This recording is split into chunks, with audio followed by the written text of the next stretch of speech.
చేసి దీంట్లో అంటే బీజేపీ లెటర్ రాసింది ఇంకోటి మేమందరం యాక్సెప్ట్ చేస్తాం. కానీ నిజాయితీ పరుడైనటువంటి జన సైనికుడైనటువంటి పవన్ కళ్యాణ్ గారి మీద నిందలు వేయడం, ఆయన అంటే దీని గురించి ఎలిగేషన్ రాగానే పార్టీ కార్యకలాపాలకి దూరంగా ఉండండి అంటూ లెటర్ హెడ్ మీద రిలీజ్ చేశారు.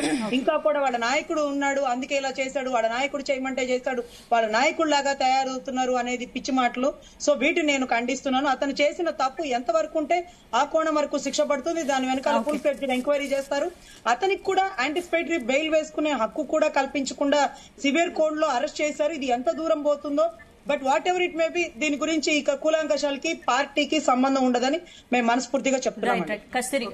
ఈ రోజున నేను కోరుకుంటున్నాను ఇదే సపోర్ట్ మరి లావణ్యకి దొరకదా అంటే, ఇదే హెల్ప్ లావణ్యకి చేయరా, లావణ్య కోసం మాట్లాడరా ఒక్కరు కూడా?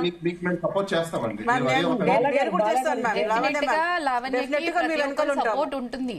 అట్లా ఏ మహిళకైనా బయటికి ధైర్యంగా వచ్చి ఫైట్ చేస్తున్న ఏ ఉమెన్ కైనా డెఫినెట్ గా సపోర్ట్ సమాజం అంతా కూడా ఇస్తుంది. డెఫినెట్ గా ఎందుకు ఆల్రెడీ లైవ్ లో ఉన్నారు, జీ తెలుగు డిబేట్ లైవ్ లో ఉన్నారు, మీరు ఇక్కడ చాలా మంది పెద్దవాళ్ళు ఉన్నారు, లాయర్లు ఉన్నారు.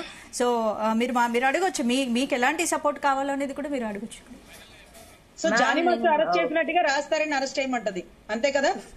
లేదు అంటే నేను ఇతనికి జరిగినలాగా రాస్తారునికి కూడా జరగాలి కదా అని ఒక క్వశ్చన్, అంతే కానీ అరెస్ట్ అవ్వాలి అనే సీరియస్ గా కూర్చుని ఉంటే ఈ పార్టీకి నిజంగా లోపలికి వెళ్ళేవాడు మ్యామ్. నేను అలా తప్పుడుగా కూడా నేనేం పెట్టలేదు. నన్ను కూడా చాలా మంది 376 పెట్టాలి ఇది అదని వెళ్ళినా ఏదైతే సెక్షన్ పరంగా వెళ్ళాలో మా అడ్వకేట్ ద్వారా మేము అదే వెళ్ళామండి. 376 వెళ్ళాలి, ఏదో రేప్ సెక్షన్ వెళ్ళాలి, అది కూడా నేను వెళ్ళలేదు. కాకపోతే న్యాయంగా జరగాలి అన్న దాంట్లో రాస్తారునికి ఎలా అయితే సపోర్ట్ ఉంటే అతన్ని హైడ్ చేపించి యాంటిసిపేటరీ ఇప్పించారు. తిరిగేస్తుంటే తనకి బాధ, తప్పు చేస్తున్న వాడు ఇంత ధైర్యంగా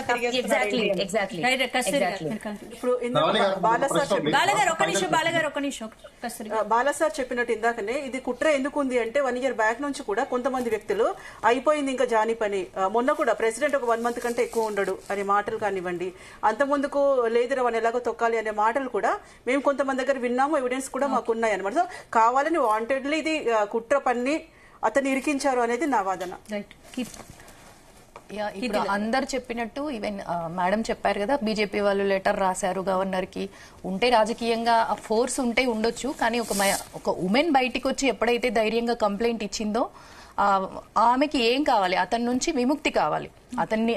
ఆమె ఇప్పుడు ఈ లైఫ్ లో ఆమె ఇంకా చాలా ఎదగాల్సిన ఏజ్ లో ఉంది. తను ఒక మాస్టర్ గా ఇంకా ఎన్నో సినిమాలు చేయాలి, తనకి ఎన్నో గోల్స్ ఉన్నాయి. యాజ్ ఏ మాస్టర్ గా జానీ మాస్టర్ కూడా చాలా కెరియర్ ఉంది. ఇద్దరికి కూడా మెయిన్ అక్కడ కేసు ఏంటి, ఇతను చేస్తున్నారని. ఆయనకి ఎంతవరకు ఈ కేసుకి సంబంధించిన శిక్ష వేస్తారో అది డెఫినెట్ గా తప్పు చేసిన వాళ్ళకి పడాల్సిందే. ఇప్పుడు ఇద్దరి ప్రమేయం లేకుండా తప్పులేవి జరగలేదు, ఇద్దరికి న్యాయం జరగాలి. ఎందుకంటే as a Jani Master life లో కూడా ఒక ఉమెన్ ఉంది, అక్కడ కూడా ఒక ఉమెన్ సఫర్ అవుతుంది. యాజ్ ఏ సోషల్ యాక్టివిస్ట్ గా నేను సమాజంలో ఒక మహిళగా నేను ఆవిడ వైపు కూడా ఆలోచిస్తున్నాను. కాబట్టి డెఫినెట్ గా ఇద్దరికి న్యాయం జరగాలి. మాస్టర్ మీద అనవసరమైన రాజకీయ ఫోర్సెస్ ఇవన్నీ కూడా కోర్టు డెఫినెట్ గా ఆలోచిస్తుంది, ఎందుకంటే కోర్టు వరకు వెళ్ళింది. కాబట్టి మెయిన్ ఏంటంటే ఇప్పుడు ప్రతి ఒక్క మహిళ కూడా ఇప్పుడు మన ఛానల్లో చూసే ఉమెన్స్ కూడా ఉంటారు, బయటికి వచ్చి కంప్లైంట్ చేస్తే మా మీదనే ఎదురు దాడి ఇంతమంది దిగుతారు అంటే ఇంకొక మహిళ బయటికి రాదండి కంప్లైంట్ ఇవ్వడానికి. కానీ ఇప్పుడు కూడా ఓన్లీ ఇండస్ట్రీని బ్లేమ్ చేయడానికి కానీ, ఓన్లీ ఇండస్ట్రీ అనేసరికి ఒక ఫోకస్ ఉంటుంది కాబట్టి వదిలేస్తే రేపు ఇంకా అనర్థాలు జరిగే అవకాశాలు ఉన్నాయి. అదే వదలకూడదు. కానీ నేనేమంటున్నానంటే ఇండస్ట్రీ అనేసరికి